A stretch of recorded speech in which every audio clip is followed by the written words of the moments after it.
been showing films from Bollywood and from all over India for most of our 40 years. We've had great interaction with the industry. The filmmakers, the actors love to come to Toronto. It's one of the best audiences in the world, and they love to be received by that very warm audience in Toronto.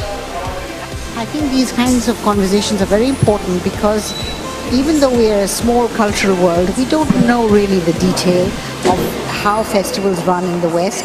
And I think it is always important to have first-hand information.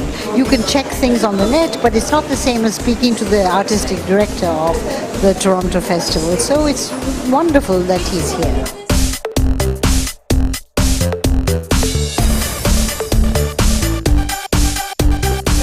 The foresight for premiering Oscar-winning films like Dallas Buyers Club, Argo, and Silver Linings Playbook. Artistic Director of the Toronto Film Festival, Cameron Bailey, on location in Mumbai, will unravel his trade secrets on what it takes to make the cut.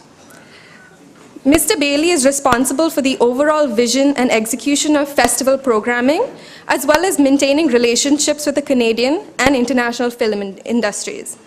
Tonight, he will be in conversation with documentary filmmaker, film historian, author, and festival curator, Nasreen Munni Kabir. They will deconstruct all the elements that come together to make TIFF a mega film festival that shapes the future of Hollywood, Bollywood, and the cinema worldwide. Before I begin, I would like to request Mr. Richard Bale, Consulate General of Canada in Mumbai, to say a few words. Okay, they asked me to be really boring so that the conversation would appear more interesting, but so I'll keep it maybe boring but short. First of all, I'd like to thank Cameron and the TIFF team for coming here. It's wonderful that they've been able to take the time, although of course it's minus 35 in Toronto. Not that that's anything to do with their reason for coming here. And I'd also like very much to thank Avid, the team at Avid, for working so hard to put on this event, and specifically Mrs. Ruya. Now SR, of course, Avid is part of SR, whose building we're in. As you may or may not know, they're a big investor in Canada. They own a big steel mill in Canada. That's not why we're doing it here, but it's nice to have that connection. Why did we bring Cameron here? We brought Cameron here because in the wake of Canada and India signing our audiovisual co-production treaty last year, so it came into effect on July 1st last year, we've been making a lot of effort to raise the profile of Canada and Canadian film in India and to facilitate linkages between Canadian and Indian filmmakers with a view to to some co-productions coming out of this process. There are some countries who have AV co-pro agreements with India who frankly haven't done all that much, and we don't want that to be the case with Canada. And so since the treaty was signed, there was a big delegation that came from the province of British Columbia in, I think it was September, a very credible group of film companies. We then brought, or more strictly speaking, the Ontario Media Development Corporation brought a mission of 12 Canadian producers, both here to Mumbai, and we had a big matchmaking session in Mumbai, and they went to Filmark in Goa. And each of those producers, in order to come on that mission, they had to have an India story, or they had to have a story that somehow had an India dimension. And it was quite impressive to see that there were a dozen. I mean, when you spoke to these people one-on-one, each one was a great story, and you felt that it had potential to become a co-production. Of course, I'm sure not all of them will, but some will.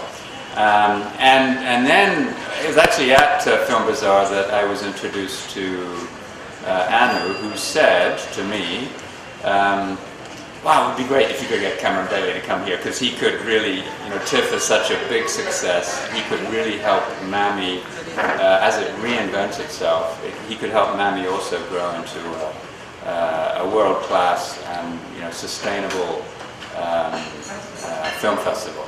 So that's really why Cameron is here. We will continue to be active in the film sector. maybe I shouldn't name the other film festival in Toronto, but at Hot Docs, I'll name it. At Hot Docs this year in Toronto, they have a special India section. So they have invited Indian documentary makers to send their films, and it's great to see that another India dimension at another Toronto Canadian festival. Canada, I don't know why, we chatted about it a little bit last night, I don't know why, but Canada seems particularly good at running and developing world-class film festivals. We have TIFF in Toronto, we have Hot Docs in Toronto, and we have the Ottawa International Animation Festival in Ottawa, all of which are among the globally the top film festivals in their field. What's that? There's lots of other great film festivals, Banff, Vancouver, Whistler, you name it. There's, yeah, tons. Thank you.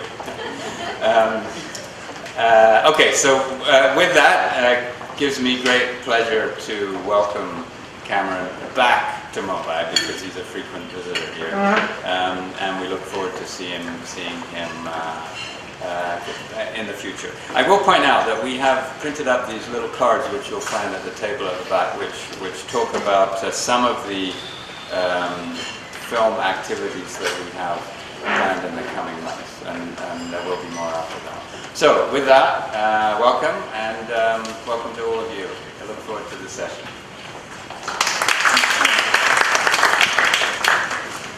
Here's a little bit about our speakers tonight. Toronto Life has named Cameron Bailey one of Toronto's 50 most influential people 3 years in a row. He's curated film series for Cinematheque Ontario, the National Gallery of Canada, the National Film Board of Canada, and Australia's Sydney International Film Festival. He has also served on award juries in Canada and internationally, including in China, the US, Turkey, Greece, South Korea, and Tanzania, and has been a guest speaker at several Canadian universities, the Smithsonian Institution, Harvard University, and Banff Center of the Arts. He currently sits on the Advisory Council for Western University School of Arts and Humanities and for Haiti's Cine Institute Film School. Joining him in conversation is Nasreen Munni Kabir. Indian-born and London-based, she is best known for producing the series How to Make It Big in Bollywood for UK's Channel 4 and for directing several documentaries, including one on Andrew Lloyd Webber's Bombay Dreams for BBC One, Movie Mahal in Search of Guru Dutt, and Follow the Star with Amitabh Bachchan. With her wide range experience, from organizing the first major Indian film festivals in France at the Georges Pompidou Center, to making films and authoring several books, we look forward to a conversation that is globally relevant, culturally nuanced, and entertaining. Before we let Cameron and Nasreen take center stage, we would like to thank our partners, Good Earth, Toronto International Film Festival, Mumbai Film Festival, and Anupama Chopra and Smriti Kiran from Film Companion for their continued support. Thank you. People here who take their precious time out to be joining us to listen to Cameron. I would like to first start by welcoming you and many thanks to the Consulate General of Canada in Bombay and Avid Learning for making this event happen. Cameron, can we start by asking you how, from 1976 when TIFF started, how did you kind of grow it into this global film festival? First thing I should say is that it wasn't me or me alone that grew it. We have been very fortunate to, over the last 40 years, become one of the major festivals, and major being defined as festivals that premiere the new significant films of the year.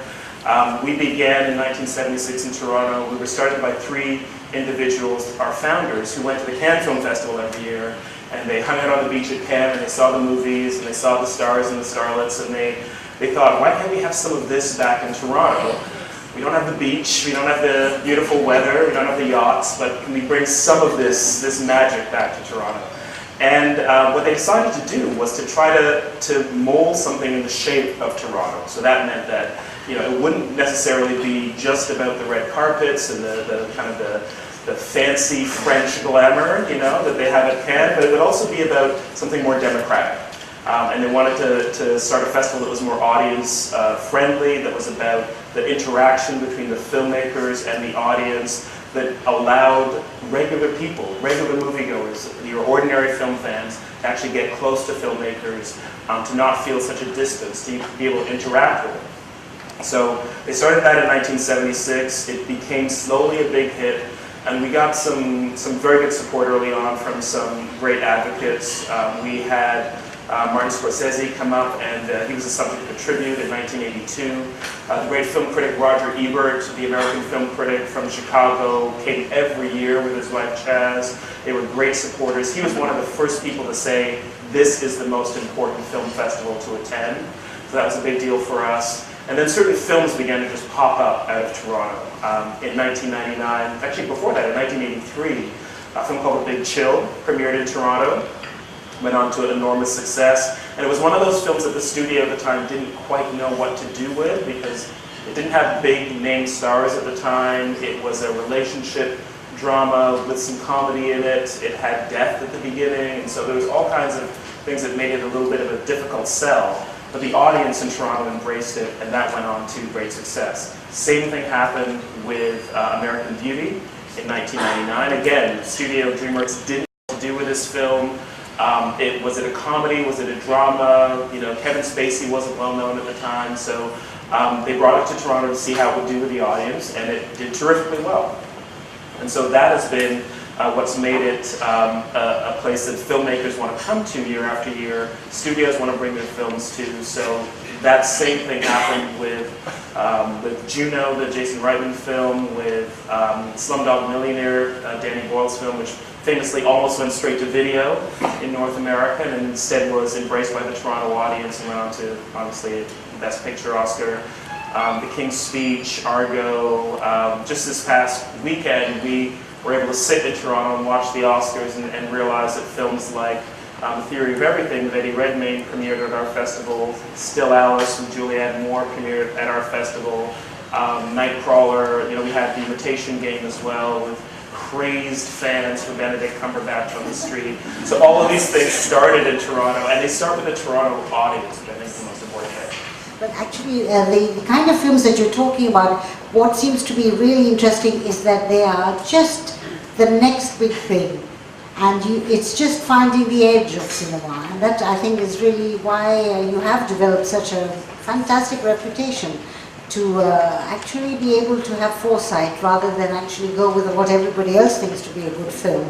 Now, in order to keep this standard of selection, and people do talk about Toronto being the kind of forerunner for the Oscars. In other words, if you've seen a film at TIFF, you probably will find it listed in some way in the Oscars. Is it a very daunting task to keep the standard?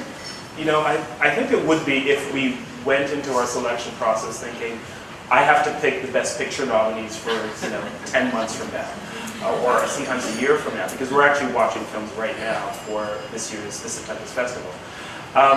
But we don't do that.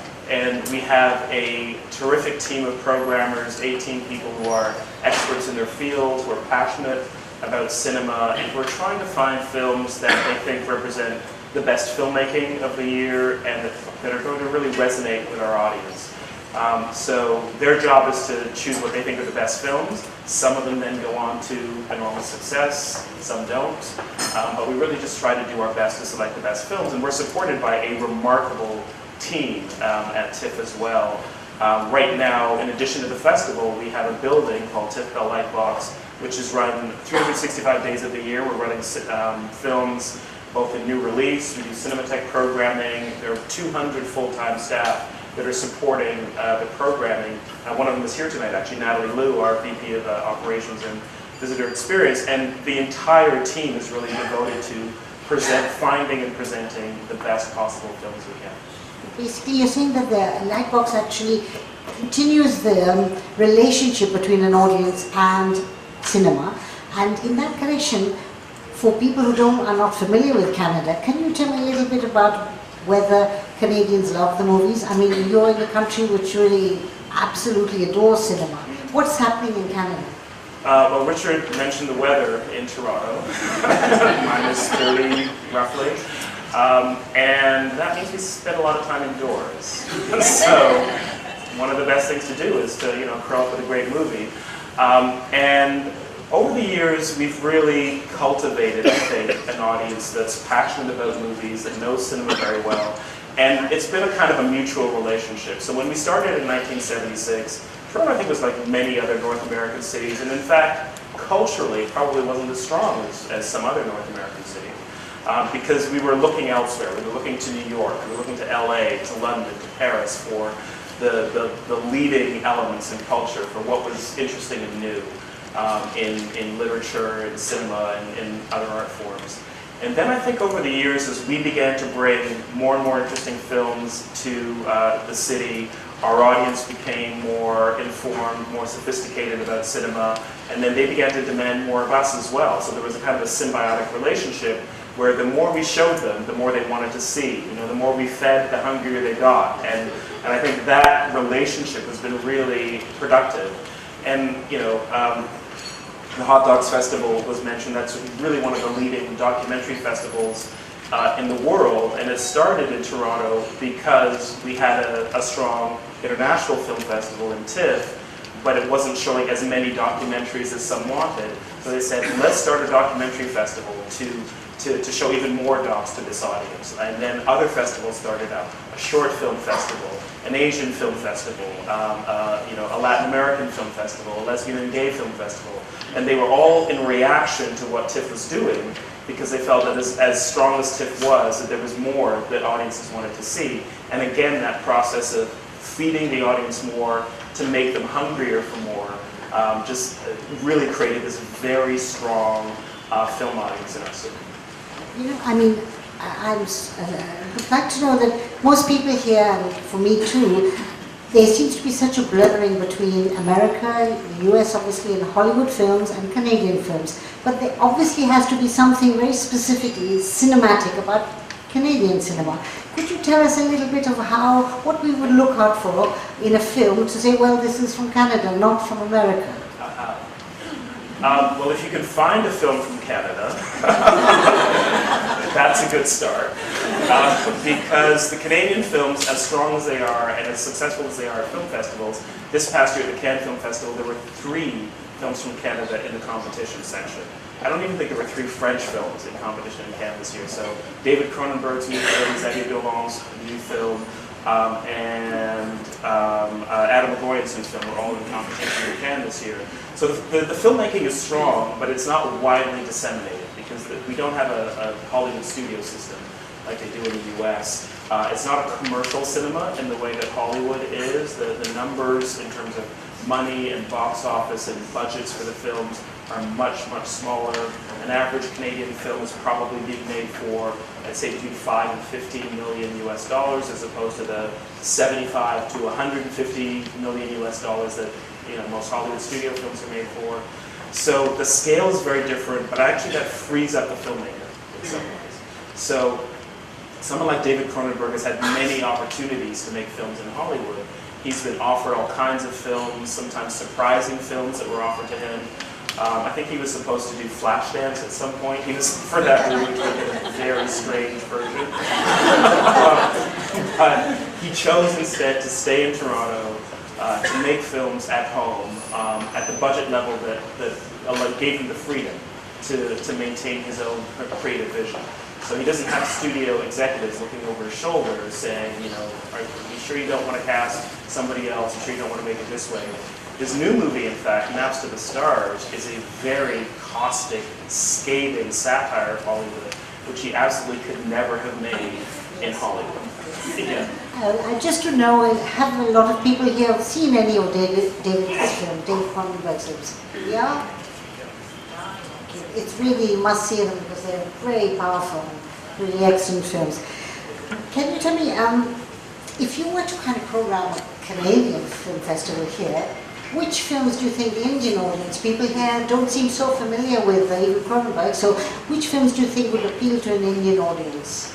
It's an interesting question. I don't know. I don't think that there would be that much difference between what's successful internationally, what's successful in India when it comes to Canadian cinema. We do something called the Canada's Top 10 Film Festival every year, which runs in the winter. We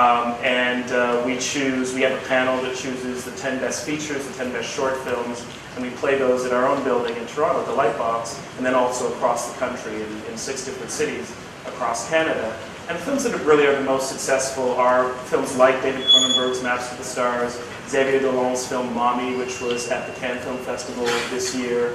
Stéphane Lafleur is another Montreal filmmaker. He made a film called Tu dors, Nicole, in English meaning You're Sleeping, Nicole, which was also at Cannes. And those films are, kind of small-scale human dramas in many cases. Xavier Dolan makes films that are maybe a little bit more outlandish and very audacious stylistically. People compare him to Pedro Almodovar. And then someone like Stéphane Lafleur is doing something that's maybe similar more to like a Jim Jarmusch film. But these are all very independently minded filmmakers, and I think anybody in Bombay who's interested in independent cinema and some of the independent filmmakers who've been coming out of this city over the last few years would be interested and engaged with the independent Canadian films as well. Now, before actually you became the director, the artistic director, you have visited and had a long relationship with India. Can you tell us a little bit, what was your first impression when you came out of an aeroplane and said, Sure. where was it, in Bombay, Delhi? My very first trip to India was in 1994 to a film festival that at that time was in Calcutta. And I came with 2 other TIFF colleagues, David Overby, who was the legendary programmer for our festival, and Noah Cowan, who preceded me as artistic director of our festival. And David Overby knew India very well. He'd come here many times, he had good friends. And people like Buddha Dasgupta in Calcutta were some old friends of his, so I got to really immerse myself in the remarkable intellectual culture of Bengal, and what I was most amazed by, I remember that the most striking impression I had of my first trip in Calcutta was going into a marketplace and seeing fruit and meat and vegetables for sale, and goats running around, and then there was a bookstall where they had French philosophy. There was Jacques Lacan and Deleuze. It was unbelievable, this kind of mix of things all in one place. And I thought, okay, this defines India for me. And so I came back many years later to Bombay, and then I traveled also to Trivandrum and Chennai and other parts, and Delhi and other parts of the country, always looking for films. And I think that was the thing that has stayed with me all the time. This is an incredibly sophisticated culture, obviously very ancient but also very contemporary at the same time. And it allows for so much, so many kind of contradictions to exist in one place, in one time, sometimes in the same person. You'll find those contradictions. And I think that's what I really love about this place. I'm reminded of a story I read, an interview with Louis Malle. I don't know if you all know, but he made a long series about India in the 60s, and he was filming in Calcutta, and there was a problem because there was a big crowd and he had to continue working, and there was a policeman there, and he just had to get permission from him. So he said, "My name is Louis Malle, and could you help me here?" He said, "Of course I can, Mr. Malle, I've seen your films." This is an ordinary policeman in Calcutta. So you're absolutely right. Particularly Bengal has an amazing relationship with films, Now, when you developed the idea of TIFF, you could see you could have gone with the big Hollywood movie, but you kind of went for international world cinema. Now, was this a very deliberate choice, and why did this happen? We were always committed to world cinema for a number of different reasons, because there is no monopoly on creativity, on artistic vision. Every country in the world has great artists on one level or another, I think. So we were always interested in trying to find the best that we could.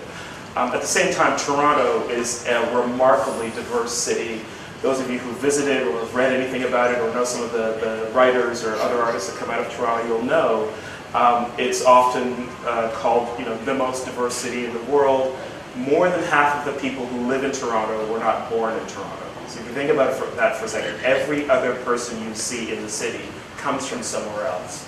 And they bring whatever they were born with. They bring the culture, they bring the stories, the memories are from those other places, and I think that creates this really rich mix of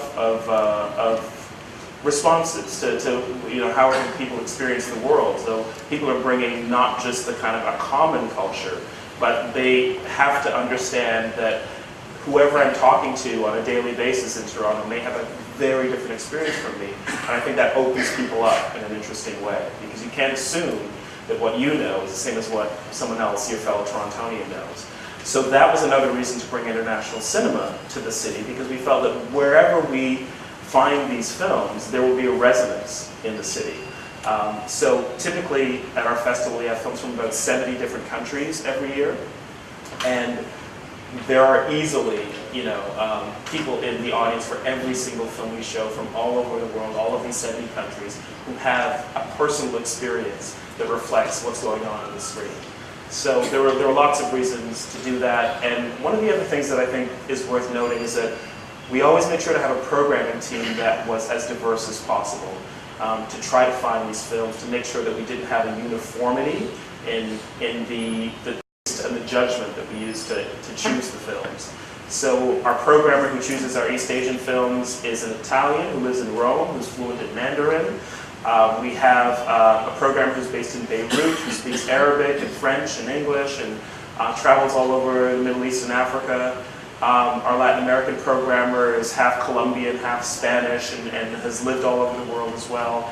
And those experiences and the expertise that those programmers have are also part of that really international mix. Because what you're saying is that they know the inside story, and they also have an idea what the audience would like is the bigger story. Yeah. So that's really excellent. But tell me now, obviously everyone here is very keen to know about how the Indian connection came.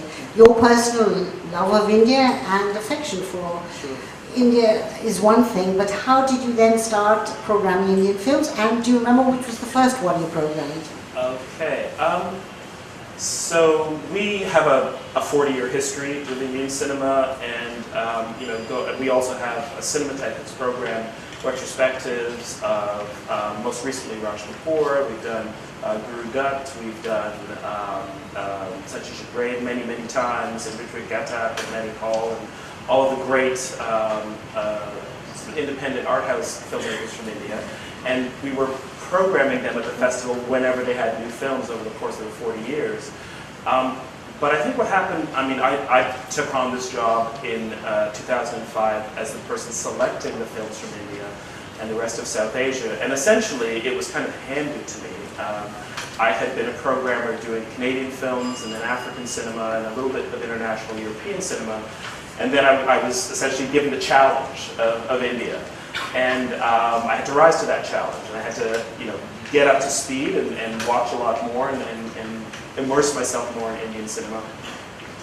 And what was important to me, I think, from the very beginning was to make sure that in addition to the great masters of art house cinema that we showed at the festival every year, that we also engage people with Indian popular cinema, because there's great creativity there, and sometimes we can all turn our noses up at Bollywood, and we can sneer and laugh at some of the excesses in Bollywood, but I do think that there is, as there is in commercial Hollywood cinema, or commercial cinema from anywhere, there's great creativity, there's great invention, there can be great pleasure in watching a commercial film, which leads me to Kabhi and Akema. So that was probably the first big film that we programmed in Toronto. Did Karan Johar come along with the Kabhi Alvida?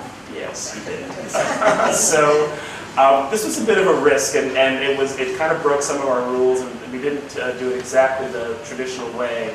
But I just loved what he was doing with the film. He reminded me, in a way, of George Cukor and some of the great Hollywood filmmakers of the 30s and 40s who used very commercial conventions but embedded them with their own kind of personal vision. And I think that Karan Johar actually is quite a genius at doing that.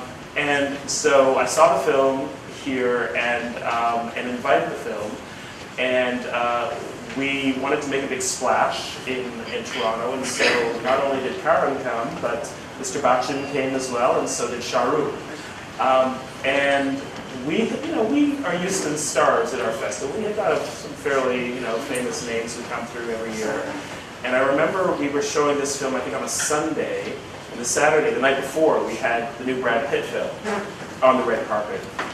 And major fan response to the Brad Pitt movie, and Brad was there, and you know, lots of people screaming and shouting and stuff, but it was nothing compared to the next day. It was like a blip compared to the next day, because we had 3 giant black SUVs pull up, and the first one has Karan Johar, and there are people just who've been waiting for hours at the red carpet who are started screaming as soon as he gets out. And he's waving to the fans and signing autographs and taking pictures. And then the next one pulls up, and Shah Rukh Khan gets out of that one, and people go crazier. And there are all of these aunties who've, you know, dressed up in their finest outfits, and they're just losing it. It was just unbelievable. And then the third one pulls up, and it's Amitabh Bachchan, and it was just insane. And Natalie, I think, was there that day. And part of Natalie oversees the team that does security and crowd control and all of that, and it's driving her crazy, I'm sure. And it was just so rewarding to see that, you know what I mean? When you see that there is such a strong fan reaction, that there's such a passionate audience for these stars and for the work that they do, you thought, okay, this is worth it. Even better, the next day, so the first screening, which was in Roy Thompson Hall, about 2,000 seats, for Cabial Vidavakeda, you know, that was a big hit, and people were thrilled to see it. But it was mostly the South Asian community in Toronto, which is quite numerous. It's a very large community, as you may know.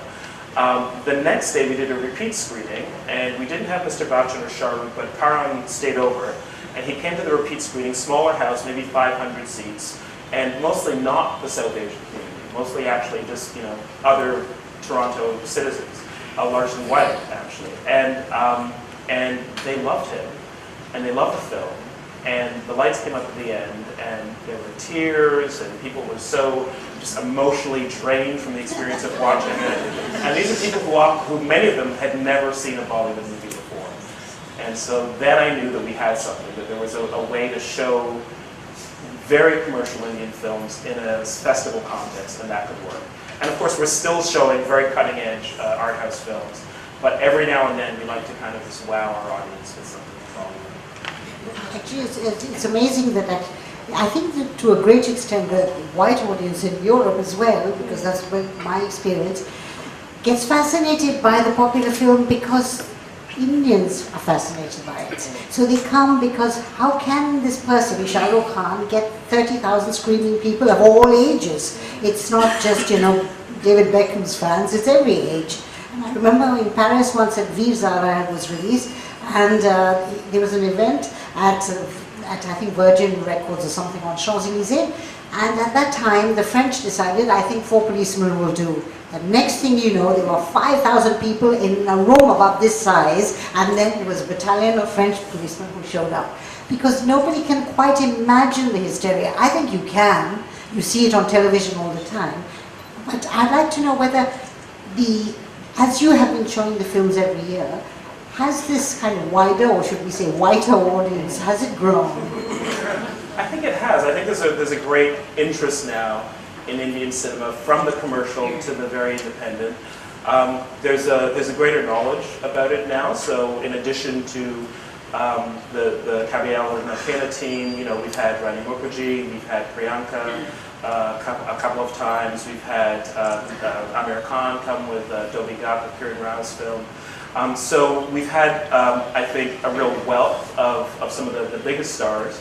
And at the same time, we're also showing the new films from Anurag Kashyap, from Dibakar Banerjee, from Ritesh Batra, and many, many others. Shonali Bose premiered her new film, Margarita with the Straw, in Toronto last year. So I think people understand that there's a real range, there's a spectrum of Indian cinema. You can go and you can enjoy the song and the dance of a very commercial movie, and at the same time you can see something that is maybe a little bit more incisive, a little bit more representative of the reality, the social reality that exists here as well.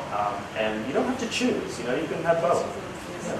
Now there may be some film people here who want to know, how do they get selected? It's a good question. I mean, it's funny because people ask sometimes, what are to me surprising questions like, do you see the films that are in the festival? Yes, we have to see them. That's how we choose them. So it is a team of programmers that chooses the films, and we have a team that's responsible for different areas. So in India as well? Yeah, in the case of India, it's me.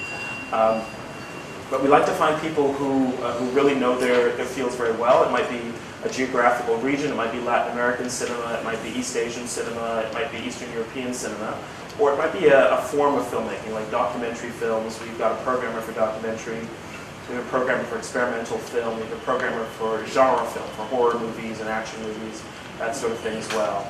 And my job is really to make sure that we've got the best programmers for each one of those disciplines, and then give them as much autonomy, as much freedom as possible. The assumption being that I don't necessarily have the best taste in every single kind of cinema that there is. Other festivals do operate that way, where the artistic director essentially makes every single final choice. I've always believed that we have a stronger program because my job is to hire and to retain the best people, and then give them as much freedom as possible, and then oversee the overall selection. So that's kind of how we do it. And we've got a big team of people who watch thousands and thousands of films that are submitted to us, and then make those final decisions. I'm sure you've got all the information on your website of how to submit and what the procedure is, so I won't go into that. But any clues of what kind of films you like? Yeah, so the submissions information is on our website. TIFF.net is the website, and you go to just the festival page, and you'll find all of that out. You know, I don't think, pardon me, I don't think my personal taste is all that can or should drive the selection of the festival.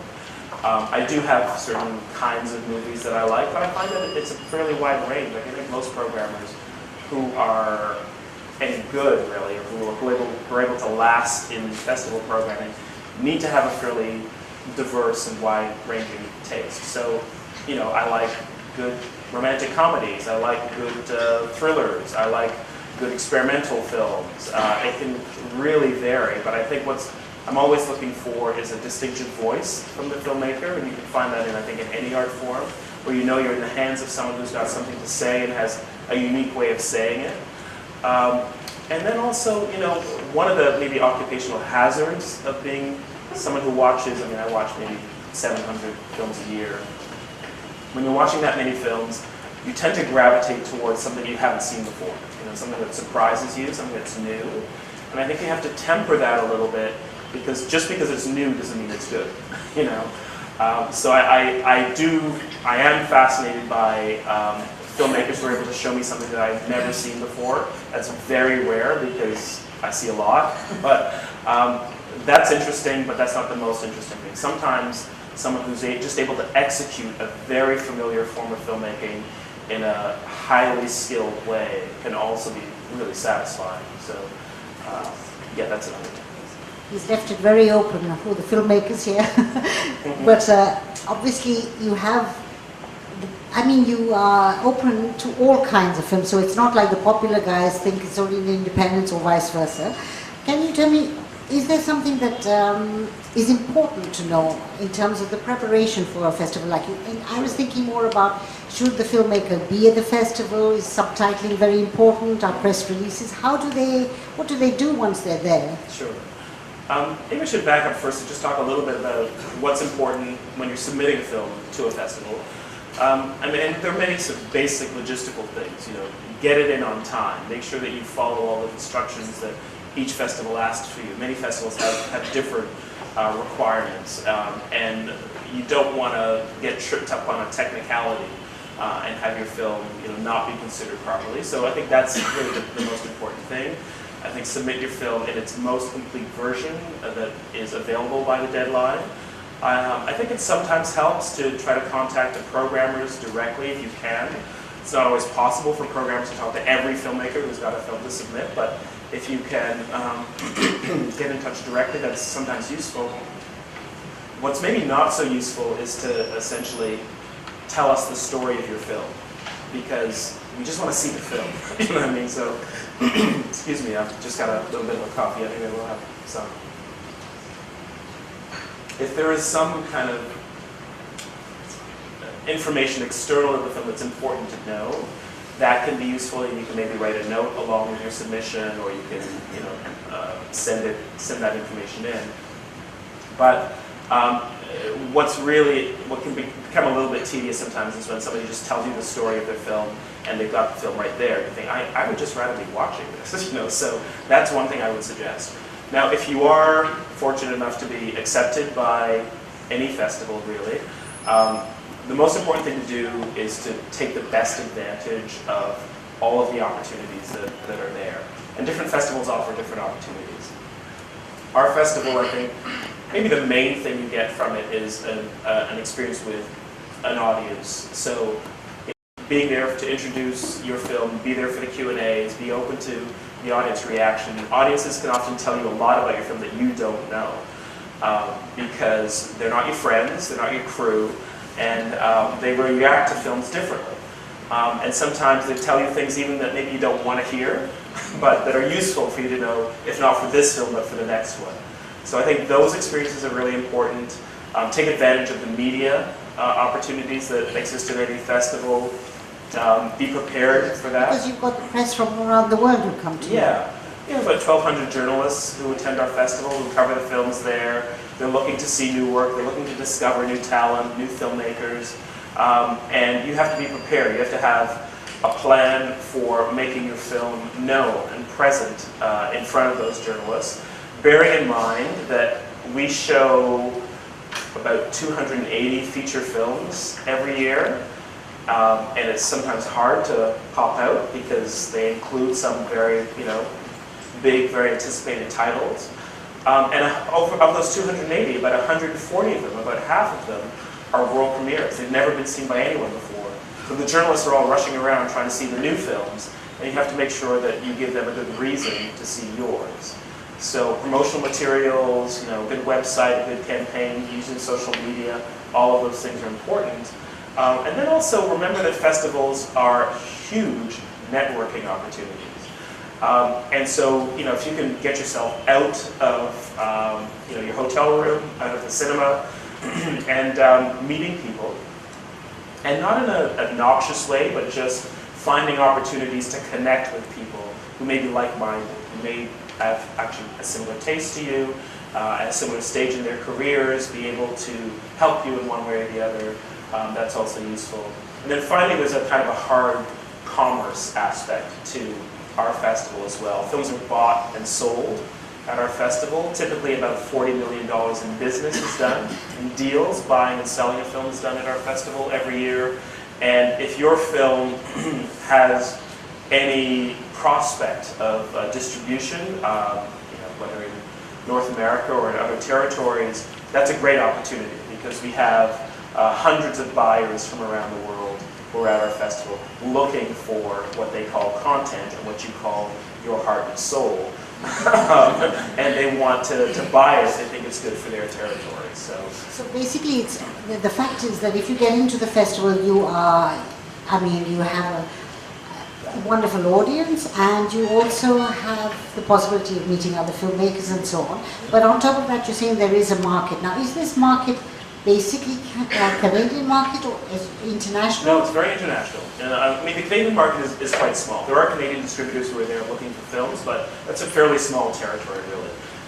What's, I think, most enticing for a lot of filmmakers bringing their work to Toronto is the U.S. market, which is, of course, much more lucrative, much bigger. There are many more distributors at play in the U.S., and all of the U.S. buyers are there, from Paramount and Warner Brothers and the Weinstein Company and Fox Searchlight to smaller boutique distributors that pick up often Indian films. But distributors are also there from Europe, from Latin America, from Asia, especially China and Japan now. We've got a lot more buyers coming from those countries. Shonali Bose, for instance, sold her film to a Japanese distributor in Toronto this past September. So more and more of those things are happening, and we've tried to make our festival a great platform for those sales to happen. television sales as well? Yeah, absolutely. Distributors are buying films not just for theatrical distribution now, but for television, for video on demand, for streaming video, all different kinds of portals, and they're all buying. Basically, you're saying, Cameron, that actually the distribution market that you're talking about is beyond the Indian traditional one, like Eros and various. This is a completely different group of people. Yeah, I think what's been an interesting development watching independent Indian cinema over the last really few years, like 3 to 5 years I would say, is that there are now films and filmmakers who participate in a market outside of the usual Indian circuit. So, typically in the past I think Indian movies would be sold to distributors that specialized in Indian movies abroad. They would sell them to NRI audiences in North America, in the UK, in South and Eastern Africa, in the Gulf, that kind of thing. That's still happening, but what's I think even more exciting is that some of these films are being picked up by French sales agents, and for those of you who don't know, the way sales happen in the film world is there are companies whose job it is just to sell movies to distributors around the world. Many of them are based in Paris for some reason. There's a great community of sales agents in Paris. Some in London, some in Seoul, some in Berlin, some in the US. They're paying attention to independent Indian cinema now. I credit actually Guneet Monga, the producer who's based here in Bombay, because I know for a fact that she's actually flown from Bombay to Paris and gone around knocking on doors for these French sales companies and introducing them to Anurag Kashyap and Dibakar and Ritesh and other filmmakers, and making sure that they knew that there was a new kind of Indian cinema being made. So these French sales agents sometimes pick up these films, and they have long-standing relationships with buyers from all around the world, and they can get them into distribution outside of that usual Indian circuit. At the time now we've got the net, and you could be sitting somewhere and see everything. So how relevant is a film festival? It's a great question. We have to believe that film festivals are still relevant, but we try not to delude ourselves. I think the way that festivals will remain relevant is by focusing on that human, in-person experience. It's great to sit and watch movies on your tablet or your phone or your TV at home, whatever streaming service you have available, legal or illegal, and we know people use both. Whether or not they should, they do. But I think what you don't get when you do that is the opportunity to actually share your experience of a film with someone else. And festivals are great for that. We've been meeting with the Mumbai Film Festival over the last few days, and we're talking both about the programming but also about the logistics. And one of the biggest things to manage for any film festival in terms of logistics are lineups. Lineups can be a real problem because people get impatient sometimes. You have to make sure that they're not frustrated. That You're talking about the queues in front of this? Yeah, the queues, yeah. So one of the things we've done over the past decades at our festival is to say, when people are queuing up for a film, that's an opportunity. It's an opportunity to meet other people, to talk to them, to listen, to hear what films they've seen already and liked, to get recommendations, to share your own recommendations. It's a kind of a social networking opportunity that happens in person, and it's not the same as going on to Facebook. So we feel that festivals can offer that. They can offer the in-cinema experience of hearing the filmmaker talk to you about his or her film, to give you the opportunity to ask that filmmaker questions about the film. And we're often told that people watch a lot of movies at our festival and they appreciate them, but they appreciate them so much more once they hear the Q&A. And they hear what the filmmaker actually was intending. They get the opportunity to kind of share their own reactions to it, and they hear somebody else ask a question a few rows back, and their experience was totally different. Their reaction was so different. And then through that conversation, you come to a kind of I think a greater understanding, a richer understanding of the film. I mean, now people are supposed to be watching films on their mobile, but the idea of the big screen should never be lost, really. Yeah, there's something intoxicating about watching and being kind of overwhelmed by a film. Sitting in front of a big screen with that surround sound and really immersing yourself in a film. So it's harder to do watching it on a small screen. It's harder to do watching it by yourself, I think. So. Tell me, in the light of that, in the fact that in India there's cinemas and people have access to film, why do you think the reinvention of Mumbai is very important? Look, this is, for me, the biggest, most movie-mad city on the planet. There is no city that is like Mumbai when it comes to movies. You know, as soon as you land, you know, you drive in from the airport, you can see signs of it everywhere. You can see that cinema is so important to the city and the country as a whole. And this city deserves a great film festival, at least one great film festival, if not more. And so, you know, what I hope that will happen over the next few years is that Mumbai will establish itself even more as one of the key drivers of film culture in this city. It's one of those rare opportunities to see films that don't have to go through the censor process here, and you can see films that you may not ever get a chance to see in the cinema otherwise, and immerse yourself in international cinema. And the other thing that I think is important is that cinema changes over time, right? So, you know, we go to the Cannes Film Festival, the Berlin Film Festival, and others, Sundance every year, and you see the new trends. You know, you see what filmmakers are doing. And if you don't attend for a few years, or if you kind of step out of that world, you can kind of miss a stage in the evolution of cinema. And festivals give you that in a way that nothing else can, because they bring together all of the newest, most interesting, most innovative work, and that allows you to kind of keep current with what's going on in cinema. And if you miss that, then you begin to kind of fall back. And I think there's nothing more exciting than trying to just like stay current with what's going on. In a way, it's like pop music. You know, if you're following what's on the charts and what's new and what the new developments are year to year, then you kind of feel like you're with it. And cinema's the same way. Cinema has trends, cinema has developments, and it evolves over time.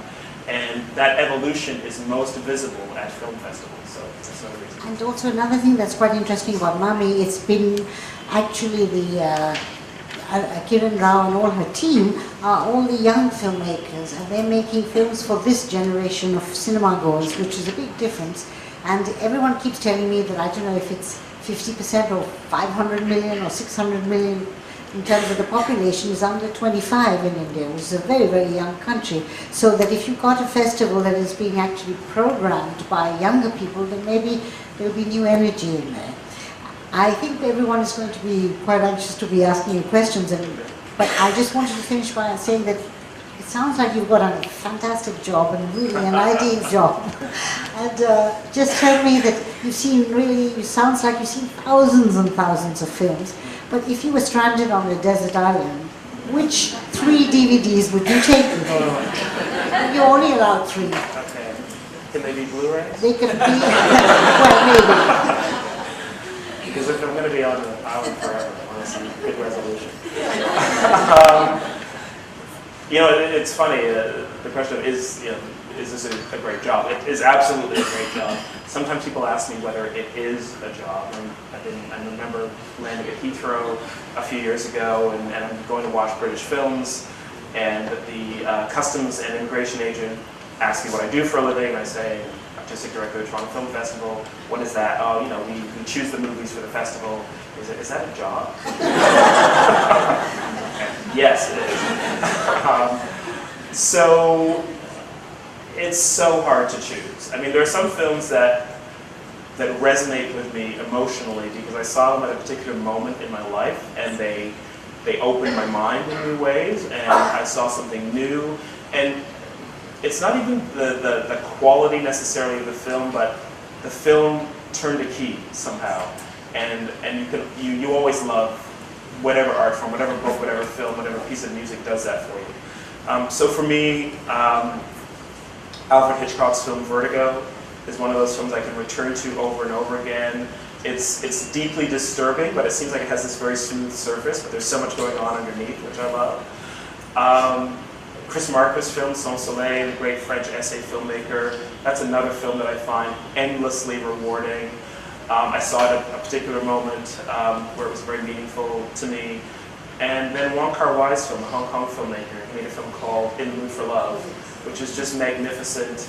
And actually, now that I think about it, all three of those films, in a way, they can work on you like music does. You know, there's a kind of a constant flow, a poetry to them, and they're both beautiful and sad. And I think that combination of beauty and melancholy is really what does it for me. So. And also they seem to be films that actually are doing something on one level and they actually mean something entirely different. Yeah, you can watch them over and over again, get new things from them. I think any great work of art will do that for you. I would like to know who's going to be brave with the first question. Hello Cameron, it was really lovely hearing you speak. You know, the reason I brought up Banff is because we have them, the Banff Mountain Film Festival, we have them streaming in India every year by the Himalayan Club. So I was just wondering whether you plan to bring TIFF to India, do a tour. Is that on the cards at all? That's a great question. We are here thanks to the good graces of the Mumbai Film Festival, and especially the Canadian Consulate, so thank you, Richard. And I think this is the beginning of a longer process of working together and working in India as often as possible. One of the things we want to do at TIFF as well is to take what we do in Toronto internationally. So to do some of the programming, some of the events that we've done in Toronto and in parts of Canada, to do that in different parts of the world. We've got great friends, great colleagues here in Mumbai and in other parts of India, so yes, we definitely want to bring some of our programming to India. We're going to see what form that takes. It's very early stages in terms of how we would do that, but I think there's a great desire to bring some of TIFF to Mumbai. Hi, good evening. This is Paul. I would like to ask you is, well, what I understand from your wonderful talk is that TIFF is second only to Cannes Film Festival. And in terms of high-profile pictures, market activity, and stars. But still, what I understand is that it doesn't have a category for the best film and the best actress or actor. Is it true or is it, why so? So I'll go back to your first point. Second only. You know, it'd be easy if there was like, if this was like sports and there was a league ranking and there, you know, Cannes is at the top and then Toronto. It's not like that. Cannes is certainly, I think, without doubt, the most prestigious film festival in the world. And prestige is an intangible quality. But in terms of actually, you know, red carpet talent, stars that attend the festival, in terms of the, what you may want to call the award significance of films that premiere at festivals, I think there is no rival to what we do. And that's not spoken as a boast, it's just, that's the measure. If that was how you measured the importance of a festival, then I think that Toronto would be on top. And there are other ways to measure. So this year at the Oscars, for instance, you know, the top film launched at the Venice Film Festival and Birdman. And one of the strongest contenders was at the Sundance Film Festival. So it's really hard to know, you know, what the top festival in the world is. There is no league ranking, so we've decided to just assert our own significance as we choose to. We're not a competitive festival, though. So to address your second point, we defined ourselves from the very beginning as a little bit different from Cannes, Venice, Berlin, Tokyo, and some of the other festivals that that put their main focus on the competition section. And so then they do award jury prizes for best film, best director, best actor, etc. One of the things that you know, I addressed earlier in terms of how our festival started was we wanted to be an audience festival, first of all. We wanted to be a little bit more democratic, a little bit more informal than some of those other competition-driven festivals. And that meant that the most important prize at our festival is the audience prize. And that's voted on by everybody, not by a jury. And so last year, The Imitation Game won that prize. In previous years, it's been films like The King's Speech, like Slumdog Billionaire, American Beauty. These all won the audience prize in Toronto. and that's then seen as a great harbinger of future success for these films. Yes, can we have a mic here?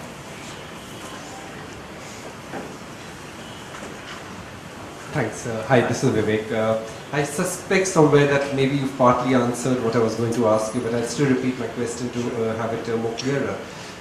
So my point of my question is that what distinguishes TIFF in terms of your guiding vision or your core ideology or your core value, which has made you what you are today? While there were film festivals, which are there in every part of the world, and what do you feel in the last 40 years has made you what you are, and which is that constant factor?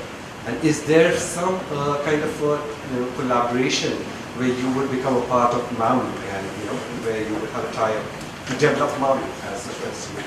Okay. So it is partly what I've said in terms of, I think, a more democratic view of cinema. I think all film festivals are devoted to the art of film. We're all devoted to the history of film and trying to continue that by finding what are the most significant films and filmmakers in current filmmaking. Excuse me. And then beyond that, I think each festival does have its own identity. And our identity has always been very democratic, very informal, very Canadian. Instead of experts telling you what is great cinema, it's really more a case of us kind of setting the table and inviting an audience in to experience the films that are going to be the most meaningful for them. So each person who attends our festival is, in a way, the expert of their own experience of cinema. And what we can do is just try to offer them the best possible meal that we can, and then they can choose what's actually tastiest for them. And that's, again, why we don't have an official competition section. We've been working with MAMI over the last few days, and we've really been inspired by what they're doing here, by the new team, and just the possibilities that exist in this great film city. So if we can find ways to work together, we absolutely will. It's a new venture for us, really. We've had very informal tie-ups with other festivals in the past. Some of our staff has been at the core of starting festivals like the Dubai Film Festival and others around the world, but we've never had anything official. So for us, the kind of the human-to-human experience is maybe the most important. We'll see how that goes, and there may be something that evolves from there. Just before we take that, I wanted Cameron just to let you know about a most wonderful place they have in Toronto. It's really the envy of any person who loves cinema, and it's called the Lightbox. This is just a brochure which I took away from Natalie. Could you tell us a little bit about it? Because it's a very unique situation. Very few cities in the world have this. Yeah, we're very fortunate. See, about probably now 15 years ago, our CEO, Piers Handling, and some of his colleagues decided that they wanted to have a permanent home for TIFF. We had already started a Cinematheque, and we were working at the Art Gallery in Toronto, so we were running films year-round, doing retrospectives of the great filmmakers in film history. But we didn't have our own home. So Piers and a number of colleagues began to work on raising the money and also just the will to create the Lightbox. It took roughly 8 years to do. We opened in 2010, and what we have now is a permanent home. It's a building with 5 cinemas. The largest one is about 540 seats. The smallest is about 80 seats. And we run films all year round. So right now, Timbuktu, which was one of the Oscar-nominated films for foreign language, is playing as a new release in our building. So we have a number of new releases playing. We've got a retrospective devoted to the Taiwanese filmmaker Ho Xiaoshen, which is on in our building right now. We have a film festival for high school students called Next Wave, which just finished up recently. So there's all kinds of film activities happening all the time. We also have 2 galleries in that building. So, and we're running exhibitions. We just finished a Stanley Kubrick exhibition, and the next one is the Andy Warhol exhibition that'll be opening this fall. And so we're running exhibitions devoted to the art and the craft of cinema. In addition to the screenings, we've got 2 restaurants in the building, we have a shop in the building. We've got learning spaces where we can do workshops in the building. So, and all of this sits underneath a condo tower, which is why we have a building. So, you know, there's the realities of real estate in Toronto, and like in any city, I think. The way that we put this together was to, first of all, go to the family of Ivan Reitman, the director of Ghostbusters and other films, and his son is Jason Reitman, who made Juno. They're Torontonians. Their parents had a car wash and then a parking lot that sat right in downtown Toronto. They died, their children got the land, and it was sitting empty as a parking lot for years. They donated the land to us to build the Lightbox. And then we put together a sort of a conglomerate that would build a condo tower. So between the value of the land, like $22 million, the condominium complex on top, and the parking lot, which is quite lucrative, which the Reitmans still own, that is how we got the building made. The overall cost was about $196 million. Fantastic, but it's really wonderful to have a house like that. You know, everything happening. We'll start with you, and then we'll have. I have a question. So even though there are more independent films being produced, do you think the quality has suffered? And how do you maintain that balance between the quality and the quantity of independent cinema? Do you mean worldwide or? Worldwide. Because in major film festivals, you kind of see the same films. So the quality has, I mean, you don't see that diversity in independent films that you see in the festivals. You know, I think it does partly depend on where you're looking. Let's be clear, there are a lot of bad films that are made every year. And a lot of artistically ambitious bad films are made as well. And I think that's important to note. Not everyone who has great passion and great ideas can actually make a great film. So yeah, we see a lot of bad or a lot of mediocre films every year. A lot of films that just don't work. And it's really only that top layer, that cream of the crop that we're able to invite. And then also, film is so subjective. And so, what you may think as a bad film or a great film, I may have completely an opposite opinion. And I think if all you have to do is go on the internet for 5 minutes and look up reactions to movies, and you'll find polar opposite reactions. So it's not for me to say, you know, what's great cinema and what isn't. I know what I believe to be the case. I know what my own reactions are.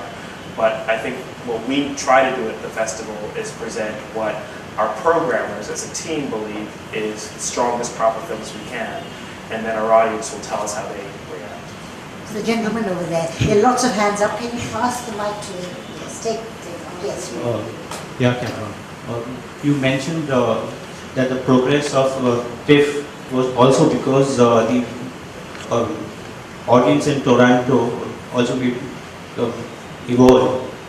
But what do we do in a country like India, where we are still idolizing stars before the screenplay and stories? And so basically, what do we do in a country like India, where it would take time to evolve and embrace films which have wonderful stories rather than big stars? Yeah. Don't get me wrong, I don't think there's anything wrong with movie stars, you know, and the movies that they make. I think that there's great pleasure to be had in that experience sometimes. But there's a lot more to cinema than that, obviously. And I think what's happened is that I think there is an evolution that's happening in Indian cinema as well. What's been very interesting to me is to see the slow coming together of the independent filmmakers who were, a few years ago, completely outside the commercial system in India, and the Bollywood, the so-called Bollywood, the Hindi commercial filmmakers who have seen the energy, the vitality, the new ideas in some of these independent filmmakers' work, and they want some of that, right? Because cinema feeds on new ideas. Cinema can never stand still. And so to see people like Anurag Kashyap, working with commercial filmmakers, to see a company like Yash Raj making a film like Tipli and working with Dibakar Banerjee, I mean, I think that integration, that coming together, is inevitably going to produce new work that is going to strengthen both, I think. So I'm actually quite optimistic about what's going on in India. It's never going to be perfect, and it might not be everything that each one of us wants, but I think the fact that the commercial industry here is paying attention to the independents is really critical, very important. The other thing that I think needs to happen is that the audiences here need to support as often and as regularly as you can the independent voices in cinema. And that means when those films open, go out and see them, and bring all your friends, bring your family, because that's how they survive. And I know from talking to a lot of the independent filmmakers here, they're suffering sometimes, they're hurting, because they see the big commercial releases, they see the numbers that those films are doing, and they struggle sometimes just to get a release. So when those films are released, the audience has to support them if you actually want to see more independent voices in cinema. The gentleman back there, and can you give the ladies? Hi. Hey, Cameron. So just a question about something that I think all creative people deal with on a consistent basis. We've all heard of the idea of creative block. So with your consistency and success, how do you deal with something like that? Luckily, I don't have to make films for a living. So, whatever creative block I may have or programmers may have is a little bit different. But I think anybody who's trying to do anything creative has to go up against not just sometimes just a lack of inspiration, but also kind of stagnation that can set in. And I think maybe that's where this is relevant in the programming context. The hardest thing is to keep challenging yourself and make sure that you don't just repeat what you've already done, what's been successful in the past, because that's when you kind of build walls around what you're doing, and people lose interest after a while. So, and we drive Natalie and other teams at the festival crazy every year because we actually have to come up with new ideas. We may want to have stability, we may want to just do what we did last year. It was a success last year, let's just do it again, but we can't just do it again. So you have to keep challenging yourself, and I find, and this is maybe true for artists who are actually making work as well, you have to feed yourself on other art, right? So for me it's about not just watching more movies, because that's my job, but reading books, looking at visual art, trying to surprise myself with things that I don't quite understand, and sometimes that unlocks things and generates new ideas. The lady here, and can you pass the mic at the back there? Hi. In India, we have UFO, which is a company that gives 160 countries across the world simultaneous releases. And within the first 7 days, the film is made or collapses. So, that is one. And you were talking about the French companies and marketing, individual marketing, etc., etc. So if you could please compare both the styles, if you know of any of the styles of marketing. So, number one. If I understand correctly, you're talking about kind of a wide blanket release versus... Yeah, I'm talking about a company called UFO, which is marketing in 180 countries, simultaneous release. Okay. And so they have a different style of functioning. And this is a different style that you're talking about. So if you know about which is a more effective and a better way to market your film. Number one point. Second point, in the TIFF, do you specialize in selecting films? Because I very often see that informative and educative films which are contemporary and challenging to the system are clubbed down, and they are put at a very low frequency and low exposure. Do you give informative and educative and contemporary films in your festival, or do you only concentrate on sedation and catharsis? We try to avoid sedation. It's not good for any festival.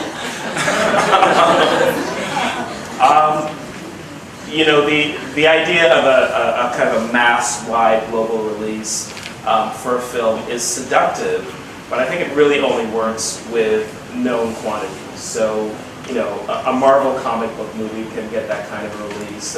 Something that's a very popular, already familiar property can do well with that kind of release. But if you try to release your average independent film that way, most people just won't know about it.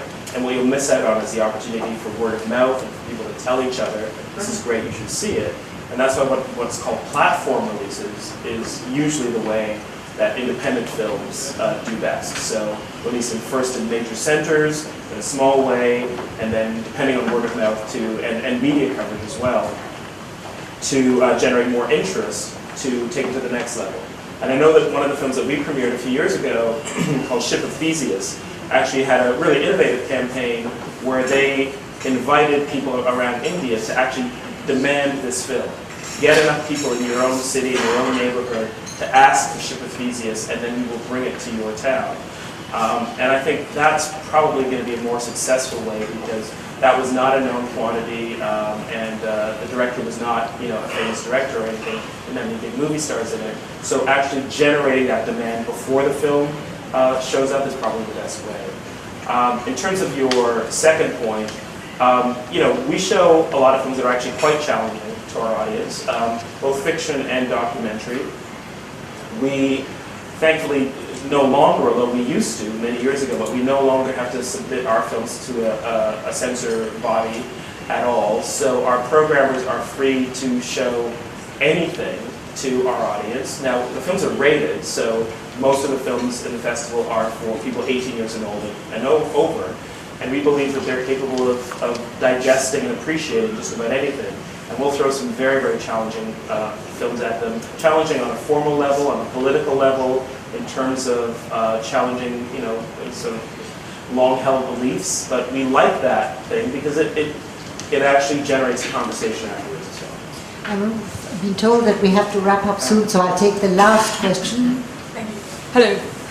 I wanted to know for the distributors who come to the film festival to purchase, do they have certain targets in their mind? And also, do they actually base their judgment on what they watch, or mostly on how the audience are excited about it? Great question, and it's been both. One of the things that's most fascinating to watch is when a film is screened for the very first time in front of a public audience. I mentioned about 140 of the films that we show are world premieres. No one's seen them before. No one's certainly seen them with an audience before.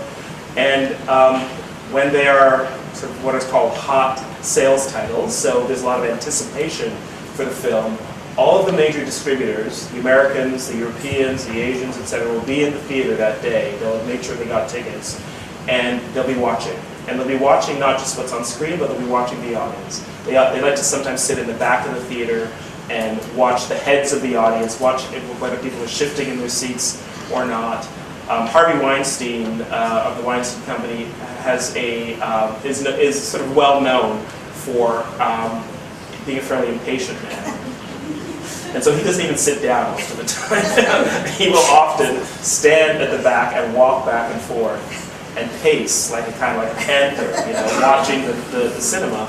And there are people who are so skilled at their jobs as distributors that they can tell you by just reading the audience, getting the feel of the room, watching how people are moving, listening in a way. When an audience is dead still, dead quiet, and fully into the film, you can feel that, you can hear it in the cinema.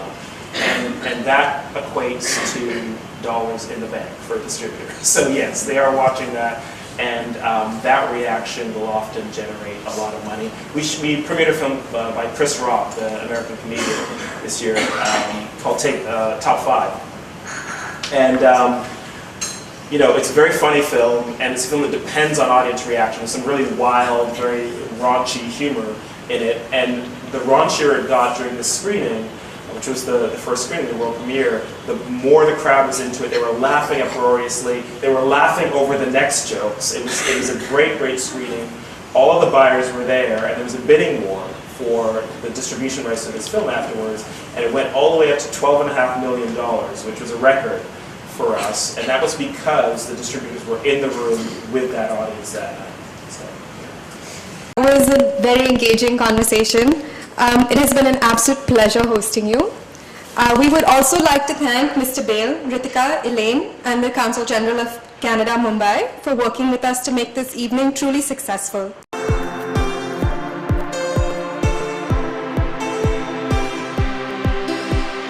Well, I've done quite a few sessions with Avid, and I've always enjoyed them very much. I think it's a wide variety of subjects, and people are very...